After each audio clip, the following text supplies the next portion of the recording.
When I was 12, my pals and I sang our own version of We Three Kings. We three kings of Orient are trying to smoke a stolen cigar. It was loaded, it exploded, that is how bad things are. Boom! And then the second verse, we two kings of Orient are, boom! And then the third verse, me one king, boom! And then we would sing, Silent Night. Now this to us was the last word in Christmas comedy. You know, the great thing is when 12-year-old boys actually just grow up. It doesn't always happen, but it is a worthy goal. The goal is to grow up, to gain some wisdom, and to have a caring heart. And that's one reason Matthew tells this story of the visit of the sages from the east. Of the four Gospels, Matthew is the most Jewish in style. Jesus has come as the promised Messiah of the chosen people, the Jews. But from the start, Matthew wants us to know that Jesus is for everybody. So right at the beginning, he tells this story, this mysterious and lovely story of the visit of these wise men from the east. The visitors are not Jewish. They're from outside the chosen people, outside the chosen religion, outside the chosen nation. But they are the first to recognize Jesus as King and Messiah, which of course did not go over well with Herod, the current Jewish king, who, by the way, was not very good at being Jewish. Herod was not interested in developing a caring heart. Herod was interested in developing plans to kill any competitors to his power. And in fact, later he would even go on to kill some of his own sons. Well, part of Matthew's agenda here is to say, open up, enlarge your heart. It's not just about the chosen people of the past. It's about everybody. Jesus is for everybody. And part of growing up beyond that mindset of a 12-year-old is the same. I had to learn that compassion is for everybody. It's not just about my family or my friends or my circle. It is not just about people who are like me.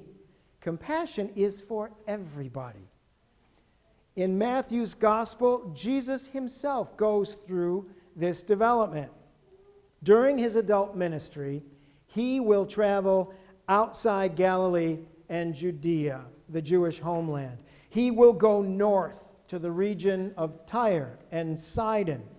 Nothing but pagans there, non-Jews, outside the chosen people.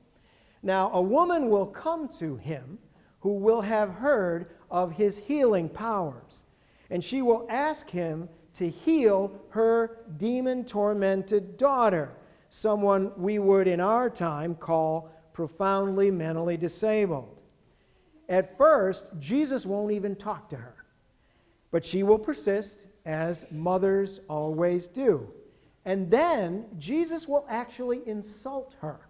He will say to her, it's not fair to take the children's food and throw it to the dogs.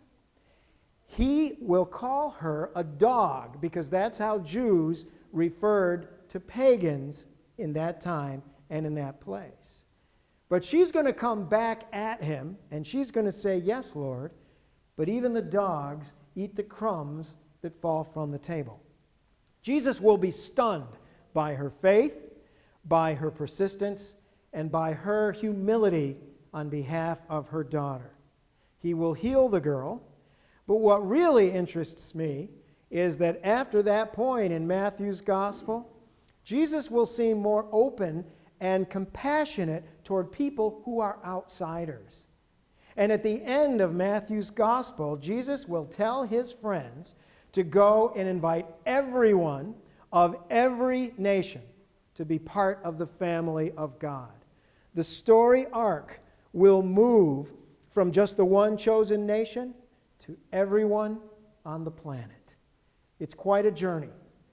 Jesus himself makes it. The sages from the East made it. And you and I must make it. We are following a star. Where will it lead us? Well, another wise man from the East, this one named Yogi Berra, once said, if you come to a fork in the road, take it. Say yes to the journey. Keep moving. Follow the star. I believe that the star will lead you and me to a deeper compassion and a more caring heart. And I think that is one reason Matthew tells this story of the wise men from the East. They were following their star. They were willing to ignore the old boundaries. They were opening their hearts to a new way of compassion for all. And we can do the same. When you come to a fork in the road, take it. Follow the star that will lead you to greater kindness, deeper compassion, and a larger heart. Follow the path that will lead you to the light. Follow the way that will lead you to Christ. Amen.